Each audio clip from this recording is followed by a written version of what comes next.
हर एक को लौटना है। इसीलिए तो तुम्हें हदीस में ये बताया गया था, जब कभी मौत की खबर सुनो तो फौरन कहो इन्ना लिल्लाहि व इन्ना इलैहि राजिऊन। इसका मतलब क्या है? हम अल्लाह के हैं, हमको अल्लाह ही की तरफ लौटना है। तुम्हें हर मौत पर यह सिखाया जा रहा है कि तुम लौटने वाले हो, तुम लौटने वाले हो, तुम जाने वाले हो, तुम जाने वाले हो। अजीज़ान गिरामी वक़ार, जाने वाला इतने आराम से और सुस्ती और काहिली में ज़िंदगी नहीं गुजारता। कल मुझे सफ़र पर जाना है, आज ही मैंने सूटकेस तैयार करना शुरू कर दिया। मुझे क्या क्या पहनना है रख दिया, क्या क्या इस्तेमाल करना है सब रख दिया, साबुन समेत सब चीज़ें रख दी, टूथपेस्ट तक नहीं भूलते। लंबा सफ़र है, जितने दिन के लिए जा रहे हैं, बैग तैयार आज से। जिसको सफ़र पर जाना है वो खाली नहीं फिरता, और जो आज खाली दिख रहा है, फजूल दिख रहा है, इसका मतलब है कि वो भूला बैठा है कि उसे जाना है।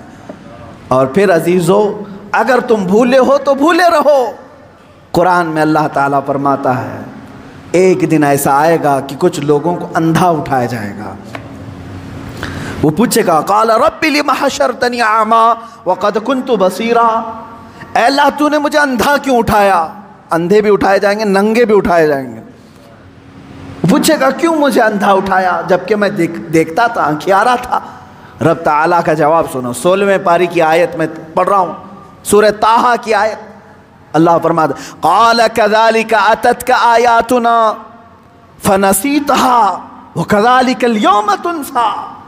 ए बंदे, तुझे याद है इसी तरह मेरी आयतें तेरे तक आती थी दुनिया में, तू निगलेक्ट कर देता था, तू भुला देता था, तुझे बुलाया जाता था, तू पीठ फेर कर चला जाता था। रब ताला फरमाता है, कज़ालिकल यौम तुनसा, इसी तरह आज तुझे भुला दिया गया, आज तुझे भुला दिया गया, तेरी तरफ देखा भी नहीं जाएगा। क़यामत के दिन कुछ बंदे ऐसे होंगे जो रब्बी रब्बी रब्बी कहकर 100 साल तक पुकारेंगे, 100 साल तक उसे रहमान रहमान कहकर 100 साल पुकारेंगे। फरिश्ते कहेंगे, मौला तेरे बंदे तुझे पुकार रहे हैं। रब ताला क्या फरमाता है?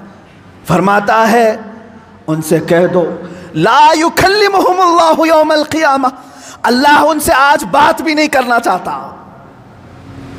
ला युनज़रु इलैहिम, कुरान कहता है उनकी तरफ अल्लाह देखना भी नहीं चाहता, क्योंकि दुनिया में तुम उसे देखना नहीं चाहते थे, दुनिया में तुम उसे मनाना नहीं चाहते थे, तुम उसकी तरफ आना नहीं चाहते थे। क़यामत का दिन वो बड़ा जांगुदाज है, वहाँ फरिश्ते मलाए आला अंबिया सब नफ्सा नफ्सी के आलम में हैं। अगर रहमान ये कह दे तुम्हारे लिए, मैं तेरी तरफ देखना नहीं चाहता, मैं तुझसे बात नहीं करना चाहता, फिर तुम 100 साल पुकारोगे, 100 साल तक पुकारते रहोगे। इसलिए बेहतर ये है कि आज वो मौला फरमा रहा है, उदऊनी अस्तजिब लकुम। आज तुमने एक बार अगर मुझे यहाँ पुकारा, मैं 70 बार जवाब दूंगा। 70 बार वो तुझे पूछेगा, है बंदे बता तेरी हाजत क्या है, बंदे बता तेरी तलब क्या है। यहाँ तुम पुकारना छोड़ दोगे तो वहाँ तुम पुकारते रहोगे और जवाब कोई नहीं आएगा। अल्लाह रब्बुल इज़्ज़त हर एक को अपना मकसद ज़िंदगी समझने की तौफीक अता करे। बहुत हो गया मेरे अजीज़ों, आसमान सर पर आ चुके हैं हमारे, जगह जगह के थक चुके हैं तुम्हें ये हंगामे। शायर ने कहा था, जगह जगह के थक चुके हैं तुम्हें ये हंगामे। मुसाफिरों, मुसाफिर नशाते लज्जते ख्वाबे गिरां बदल डालो, गलत रवि से मनाजिल का बोझ बढ़ता है।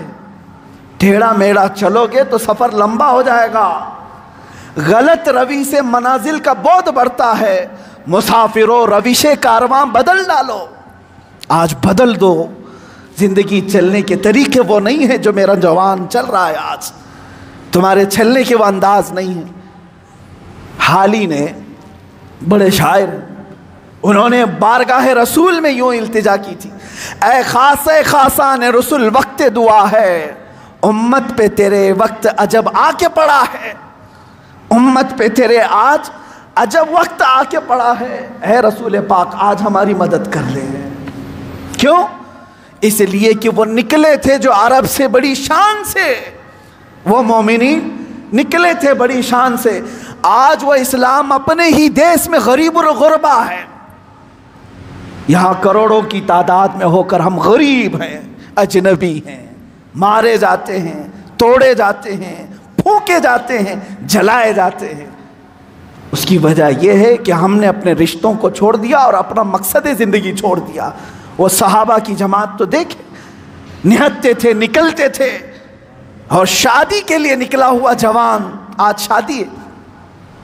हुजूर ने तय की शादी, रास्ते में सामान खरीदने गया है। हज़रत अब्दुल्ला अस्वद रदी अल्लाह ताला, काले हबशी थे, गरीब थे, माल साहबा ने दिया था, जा तेरी शादी है, सामान खरीद करके लिया। बाजार में गए, अचानक काफिरों के हमले की खबर आई कि मदीने पर हमला होने वाला है। ऐलान हो गया, अल्लाह की रज़ा के लिए अल्लाह के रसूल ने बुलाया जिहाद में। शादी का सामान छोड़ करके वो तलवारें खरीदने में लग गए, घोड़ा खरीदा, ज़ीरा खरीदा। साहबा कहते हैं ये सारे सामान जो शादी के खरीदने के थे, सब अपनी शहादत के सामान खरीद करके आया, और घोड़े पर बैठा। लोग कहते हम पहचान नहीं पा रहे थे, इसलिए कि हमेशा ये पैदल चलने वाला आज निहायती शान के साथ घोड़े पर सवार है। लोगों ने पूछा, ज़रा अपना चेहरा हटा करके दिखाओ, ज़ीरा लोहे की तांतों वाली जो टोपी होती थी पहन कर क्या है। वो हंसते हुए कहा, पहली मर्तबा मुझे दूल्हा बनने का शरफ मिला है, मैं मैदान जिहाद में जा रहा हूँ। और दूसरा दिन था कि जिहाद के मैदान में लड़ते लड़ते ये अब्दुल्ला अस्वद शहीद भी हो गए। उनकी ज़िंदगी थी, उनकी ज़िंदगी थी। उन्होंने अपनी कुल ज़िंदगी दुनिया बनाने में मसरूफ़ नहीं रखी, अपने मौला को राज़ी करने का अगर एक लम्हा भी आ गया, सब छोड़ा और अल्लाह को राज़ी करने पर आ गए। ये ज़िंदगी का मकसद है मेरे अज़ीज़ों।